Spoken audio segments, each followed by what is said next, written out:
हे सखे, हे मित्र, मेरी बात मान लो। अनादौ संसारे कति नरक भोगा न विहिता। कितनी बार तुमने नरक भोगा है, तुम्हें याद नहीं है। बड़े बड़े दुख भोगे हैं। इस माया का कार्य ही है हर परिस्थिति को विस्मृति के गर्त में लीन कर देना।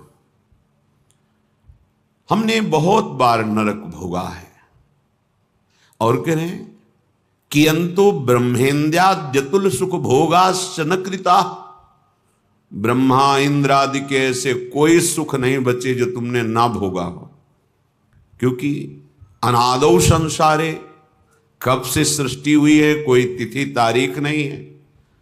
ये अनादि अनंत महामहिम प्रभु की मायामयी लीला है। जब से लीला प्रारंभ हुई तो कभी हमने बहुत बार नरक भोगा, कभी ब्रह्मा के सुख भोगे, कभी इंद्र के सुख भोगे। दुख का चरम सीमा स्थान नरक है, और सुख का, लौकिक सुख का, ब्रह्मा का सुख, देवराज इंद्र का सुख है।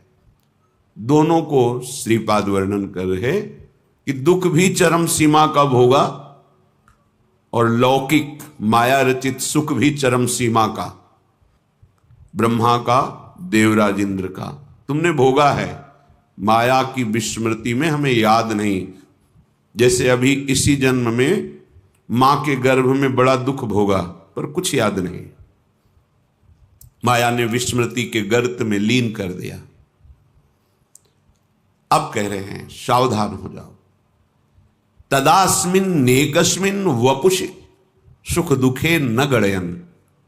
हे मित्र, अब तुम केवल एक जन्म सावधान हो जाओ। ये जो शरीर है, बहुत दुख भोगे, बहुत सुख भोगे। अब दुख सुख की कोई गणना मत रखो, अर्थात उससे प्रभावित मत हो।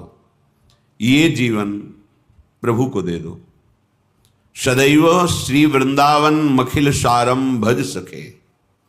अखिल सच्चिदानंद सुख का सार प्रेम रस स्वरूप ये वृंदावन है। हे मित्र, अब तुम्हारे शरीर को चाहे लौकिक दुख मिले या लौकिक सुख मिले, तुम इसकी परवाह न करो और वृंदावन आओ, दर्शन करो, सत्संग सुनो और जीवन को परम सुखमय बनाओ। भगवत स्वरूप तुम हो ऐसा तुम्हें अनुभव हो जाए, तुम इस दुख प्रपंच से मुक्त हो जाओ। बहुत जन्म व्यतीत हो गए नरक भोगते, दुख भोगते, लौकिक सुख भोगते। अब सच्चिदानंद सुख की प्राप्ति का समय आ गया है। इसे चूको मत, नहीं तो पछताना पड़ेगा। यहां से जाना है, हम तुम सबको जाना है। जाने की तैयारी कर लो। जो पहले से तैयार न थे पछता पछता कर चले गए। रहे न रावण श्रम अभिमानी, हिरणा कश्यप संवरदानी। ये खान विभव की खान, जगत में कुछ दिन के मेहमान। भजले श्री भगवान, जगत में कुछ दिन के मेहमान। अपने जीवन को भगवतमय बना लो। धन्य है वो, श्रीपाद कह रहे हैं, धन्यो लोके मुमुक्षुर हरि भजन परो धन्य धन्यस्ततोषौ। धन्यो यह कृष्ण पादाम्बुजरति परमो रुक्मिणी प्रियोतः। यशोदेय प्रियोतः सुबल सुहृदतो गोपीकांत प्रियोतः।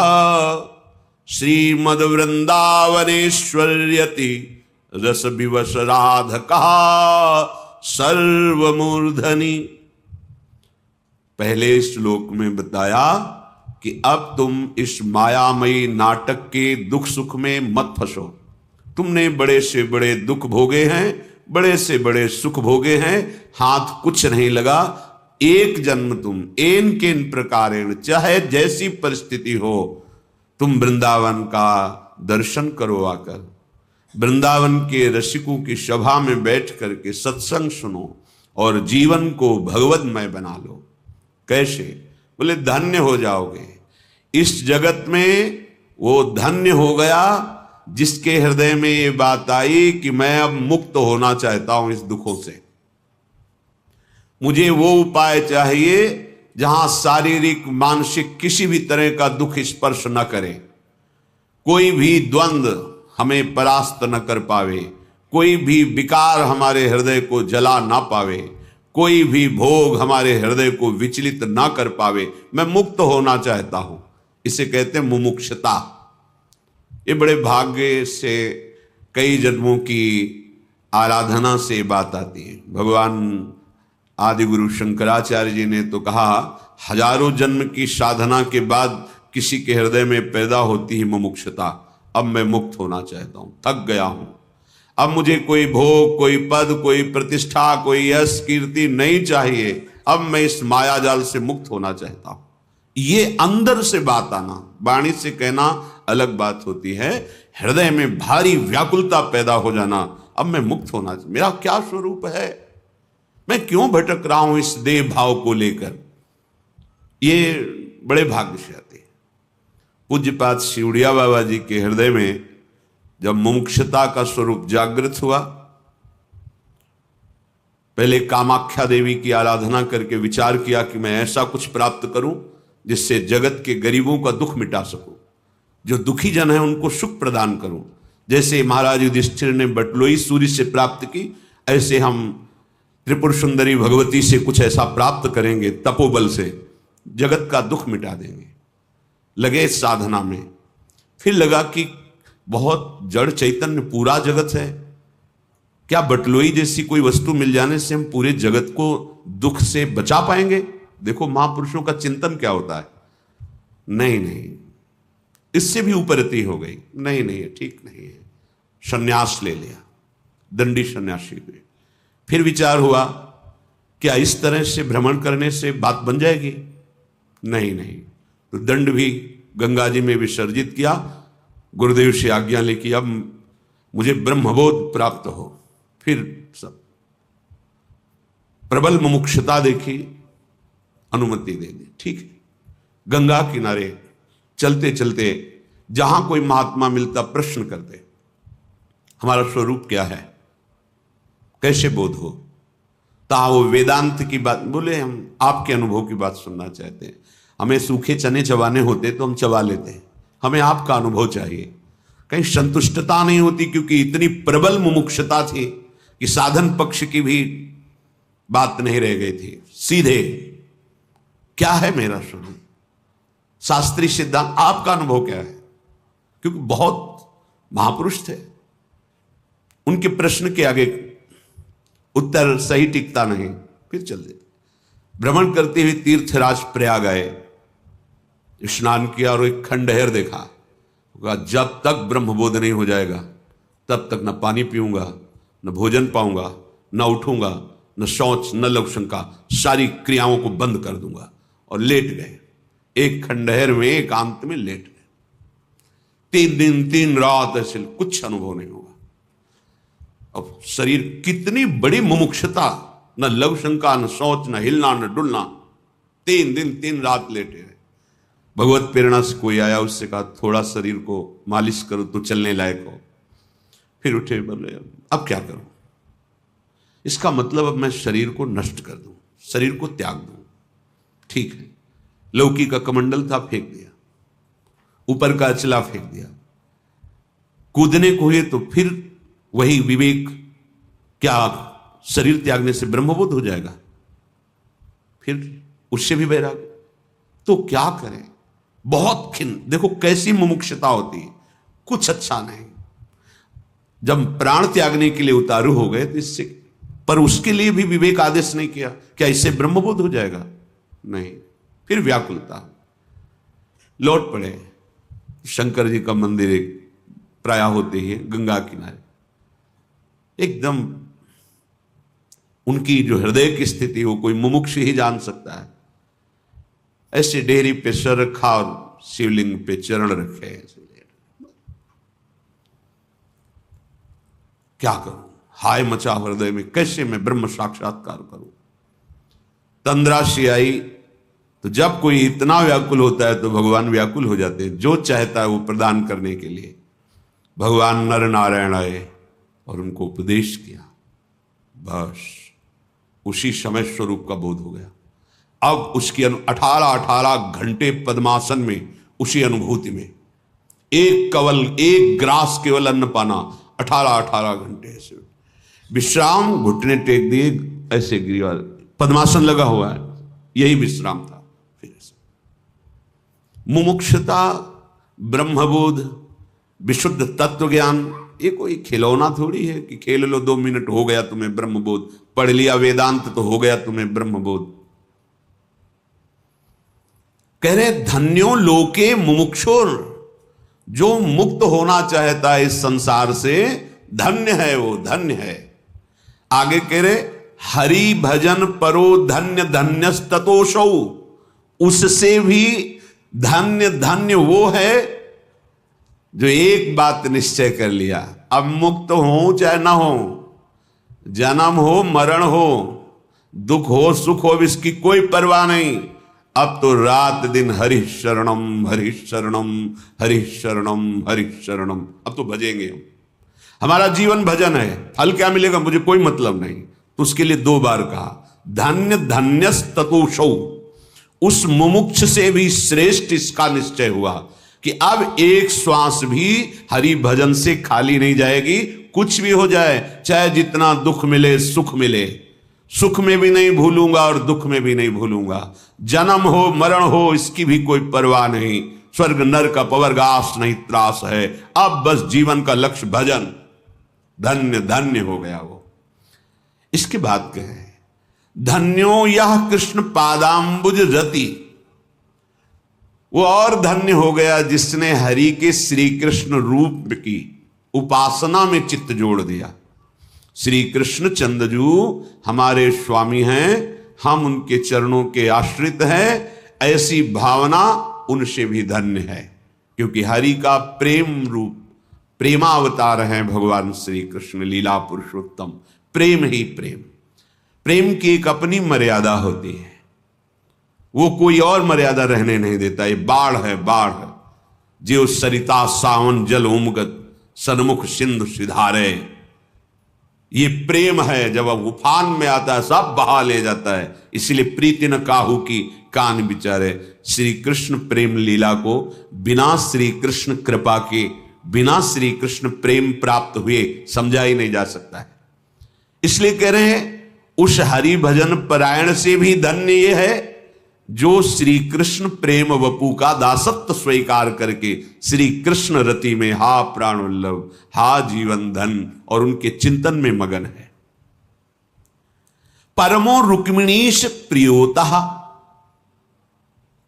वो भी परम धन्य हो गया जिसने रुक्मिणी वल्लभ द्वारिकाधीश भगवान की आराधना की। फिर यशोदे प्रियोतः, यशोदानंदन जो नंद बाबा के आंगन में खेल रहे हैं, जिनकी चरण धूली, जिनकी झगुलिया प्रसादी पाने के लिए महादेव जी दरवाजे पर हट करके खड़े हैं, जिनके दर्शन के लिए एक से एक दिव्य महापुरुष रोज डेहरी की वंदना करते हैं आके नंदगांव में, क्योंकि अखिल लोकों ब्रह्मांडों के स्वामी बाल रूप से नंद बाबा के आंगन में खेल रहे हैं। ऐसे प्रभु की उपासना बोले उनसे भी सरस है, जो रुक्मिणी वल्लभ की उपासना करते उनसे भी वो धन्य है जो श्री कृष्ण के गोपाल रूप बाल रूप की आराधना करते हैं। फिर सुबल सुहृदतो, सुबल आदि सखाओं के परम सुहृद श्री कृष्ण, अर्थात जो सखा भाव से गोष्ठ वृंदावन में गायें चराते हुए विविध प्रकार की रसमयी लीलाएं अपने सखाओं के साथ करते हैं, वो यशोदानंदन जो नंद बाबा के आंगन में खेल रहे उनसे भी अधिक रस वो प्राप्त करते हैं। वो धन्याति धन्य है जो सखाओं के साथ भगवान श्री कृष्ण की लीला का रसास्वादन करते, अर्थात सख्य भाव से। फिर गोपी कांत प्रियोतः, उनसे भी परम धन्य वो हैं जो गोपी वल्लभ की आराधना करते हैं। जहां रास महारास अत्यंत एकांत प्रिय लीलाएं भगवान गोपी वल्लभ गोपियों के हृदय को महाप्रेम में बना रहे हैं। जिन गोपियों की चरण धूलि को नारद आदि उद्धव आदि बड़े बड़े महापुरुषों ने वंदना की, उन गोपी वल्लभ की उपासना। फिर कह रहे हैं श्रीमद वृंदावनेश्वर्यति रस विवसा आराधक सर्वमूर्धनि। वो सबसे शिरोमणि का उपासक है जो रस विवश घनश्याम श्री किशोरी जी की आराधना में लगे हुए हैं।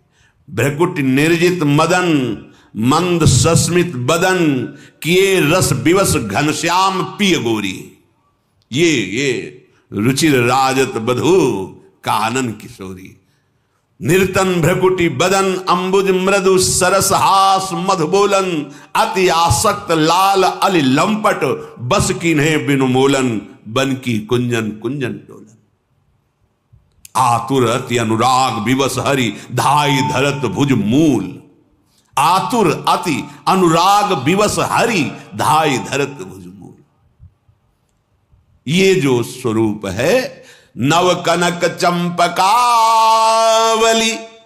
दलितेन्दीवर सुवृंद निंदित स्त्री वृंदावन नव कुंजे किशोर मिथुनम तदेव भज रसिकम। अब उसके आगे क्या शब्द लगा? रसिक। अब भक्त नहीं लगा, संत नहीं लगा, अब लगा रसिक। भगवत रसिक, रसिक की बातें रसिक बिना को समझ सके ना। सर्वोपरि उपासना श्री वृंदावन में विराजमान नवकनक नवीन स्वर्णिम कांति जिनके श्रीअंग से प्रकट हो रही है। चंपकावली, जैसे चंपा के पुष्प की कांति, पीतवर्ण, गौरवर्ण, श्वेत। और अब कैसे कोई उपमा दे? पीतारुण छवि मनंत तडिल्लता भाम। अनंत बिजलियों की सी कांति, पीत और अरुणिमा लिए हुए ऐसी गोरी हमारी प्रिया जी। ओ नख कांति की छटा केवल प्रकाशित हो जाए तो प्रेम की धारा बह पड़े। यह पाद पद्म नख चंद्र मणिक छटाया विस्फुर्जितम किमपि गोप वधुस्वदर्शी पूर्णानुराग रस सागर सारमूर्ति। श्री स्वामिनी जो पूर्णानुराग रस सागर सारमूर्ति। कल किसी ने प्रश्न किया था, यहां तो राधा राधा राधा ही सुनाई देता है, बाहर तो कहीं राजा के वैभव को देखना है तो दरबार में देखो। ये गीता जी, भागवत जी और सब भगवान का ऐश्वर्य है, देखो उनकी महिमा। अगर प्रेम देखना है तो महल में आओ। महल में आओगे तब तुम्हें समझ में आएगा कि जो इतना अनंत वैभवशाली है वो कितना बड़ा प्रेमी भी है। प्रेम स्वरूप ये ब्रज की लीला, ये प्रेम लीला है। और फिर उस प्रेम रस का सार श्री लाडली जो है, देखो माई सुंदरता की, देखो माई अबला के बलराज। अतिगज मत निरंकुश मोहन निरख बंधे लट पासी। मोहना, मोहन सबको मोहित करने वाले, निरख बंधे लट पासी। देखो देखो माई ये अबला के, ये कौन बात जो अबही और अबही और अबही और है। अद्भुत अद्भुत प्रेम रूप हमारी श्री लाडली, करुणा बरसती रहती है। नवकनक चंपकावली दलितेन्द्रीवर सुवृंद निंदित स्त्री। एक तो है प्रियाजू जो 7 कुंभ तनुगोरी, जिनकी चंपा के पुष्प की जैसी कांति प्रकट हो रही, सब प्राकृतिक है। महाप्रभु इसलिए कह दिया कि तेरो रूप कहत नहीं। कैसे वर्णन करूं लाडली। लालजू के सौंदर्य के एक अंश से अनंत ब्रह्मांडों में सौंदर्य जितना दिखाई दे रहा है वह, ऐसे सौंदर्य समुद्र से लालजू अतृप्त नेत्रों से लाडली जू के रूप सौंदर्य का पान करते रहते हैं, अतृप्त चकोर की भांति। राधे तू मुख चंद्र चकोर ये नैना, अति आरती अनुरागी लंपट भूल गए गति पलहू लगैना। राधे तू मुख चंद्र चकोरी नैना। अरबरात मिलवे को निश दिन, मिले रहत मनो कबहु मिले ना। आहा कहा कहो इन नैनन की बात, ये अली प्रिया बदन अंबुज रस अटके अनत न जात। कहा कहो इन नैनन की, हित सजनी जो से श्री लालजू महाराज कह रहे, हे सखी कहा कहो इन नैनन की बात। जब जब रुकत पलक संपुट लट, अति आतुर अकुलात। लंपट लो निमेश अंतरते, अलप कलप सत सात। पलक झपक जाने पर जब लाडली जू के रूप का आदर्शन होता है तो लालजू को सैकड़ों कल्पों का दुख अनुभव होता है। कैसा हमारा स्वामिनी जू का रूप है प्रेम में, कि रूप समुद्र अगाध, रूप समुद्र अगाध। श्री लालजू महाराज अतृप्त नेत्रों से लाडली जू के रूप का पान करते रहते हैं, जिनके श्री अंग की कांति ऐसी है कि करोड़ कामदेव मूर्छित हो जाए। एक कामदेव पूरे त्रिभुवन को अपने अधीन किए हुए है, कठोर बाण से नहीं पुष्प बाण से। वो ऐसे करोड़ों कामों को हमारे श्री लालजू जो मदन मनमोहन है, मंद मुस्कुरा दिए तो मूर्छित हो गए करोड़ों काम। ऐसे लालजू हैं। लाल की रूप माधुरी नयनन निरख, नेक सखी मन सिज मन हरस हरनहास। सावरो सुकुमार रास, नख सिख अंग अंगन उमगी। सौभग सीवन की लाल की रूप माधुरी। चंद गति मंद भई, निरख छवि काम गई। देख हरिवंश हित बेस नंद लाल को। ये मोहन मदन त्रिभंगी, मोहन मुनि मन रंगी। मोहन मुनि मन, बड़े बड़े मुनियों के मन को जो ब्रह्माकार है अपने रूप रंग में रंग दिया। मोहन मुनि सघन प्रगट परमानंद, गुण गंभीर गोपाला। शीश किरीट श्रवण मणि कुंडल और मंडित बनमाला। पीतांबर तन धातु विचित्रित, कल किंकिनी कट चंगी। नखमणि तरन चरण सर सीरु, मोहन मदन त्रिभंगी। ऐसे मोहन मदन त्रिभंगी जो कोटि मनमथ मनमथा, वो प्रभु श्री जी की मंद मुस्कान में, भ्रकुटी के निर्तन में, अमृत में वाणी में, एक चितवन में बिना मोल के बिके डोलते। जाके अधीन सदाई सांवरो, या ब्रज को शिरताज हमारे माई श्यामाजू को राज। ऐसे नवकनक चंपकावली दलितेन्द्री वर सुवृंदन निंदत श्री। वृंदावन नवकुंजे किशोर मिथुनम तदेव भज रसिकम। धन्याति धन्य परम धन्य वो हैं, धन्य धन्य धन्य तेई जे इनके उपास। लाडली लाल गलबहिया दे हुए रिमझिम रिमझिम छोटी छोटी बूंदें गिर रही हैं, और दो जन भींजत अटके बातन। सघन कुंज के द्वारे ठाढ़े, अंबर लपटेगा। रिमझिम रिमझिम बूंदों से नीलांबर पीतांबर श्रीअंग में से, और दोनों एक दूसरे की दृष्टि किए हुए मधुर मधुर बातें रसमयी, और सखियां दर्शन करके निहाल हो रहे। महाप्रेम रस। तुमने बहुत सुख भोगा, बहुत दुख भोगा, आप छोड़ो सुख दुख की बातें, और वृंदावन का आश्रय रसिकों का संग करके सर्वोपरि प्रेम रस श्री युगल चंद्र की आराधना में अपने जीवन को व्यतीत कर दो। परम लाभ परम प्रेम ये हृदय में स्फुरित हो जाएगा। देख लेना, कोई भय, कोई शोक, कोई हानि स्पर्श नहीं कर सकती हृदय की ऐसी आनंदमय स्थिति। अब उसे तुम सोच नहीं सकते बिना उपासना के। इनकी श्री चरणों का आश्रय लो, निरंतर आराधना में तत्पर रहो। ऐसा अभ्यास बना लो कि प्रिया प्रीतम को भूलो नहीं। बस जीवन का परम लाभ ये जो अपने लोगों को मिला है, ये अमोघ है, ये अमोघ है, ये दुर्लभ है, अत्यंत दुर्लभ है। पर हम सब अनाधिकारी हैं। अनाधिकारी को मिल जाए तो आदर नहीं करता। नहीं, हरिराम व्यास जैसे विद्वान जो सदैव विजय को प्राप्त हुए हैं शास्त्रार्थ में और भक्ति में, ऐसे बढ़े चढ़े कि मधुकर शाह जैसे पहले ही इनके शिष्य थे। मधुकर शाह जैसे महाभागवत राजा हरिराम व्यास जी के शिष्य थे।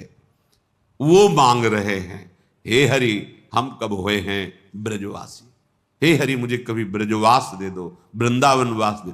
तब उनको समझ में आया क्या वृंदावन है, क्या ब्रज है। और हमें तो बिना मांगे मिल गया और बहुत मिल गया, अनाधिकारी है, मिल गया तो हम आदर नहीं करते कि हमें क्या मिला है। बोले क्या मिला है हमें?